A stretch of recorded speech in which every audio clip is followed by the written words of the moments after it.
Bakit na naman? Set na ulo ko. Yan, cellphone ka kasi ng cellphone. Puro ka cellphone. Sige na. Ano nalagay ko dito? Yun. Ano masakit sa'yo? Ulo ko. Yun. Dear ma'am, please excuse my daughter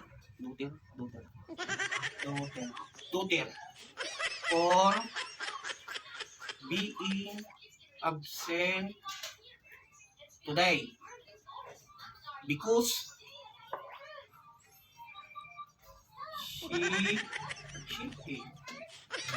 babae, she is sa piring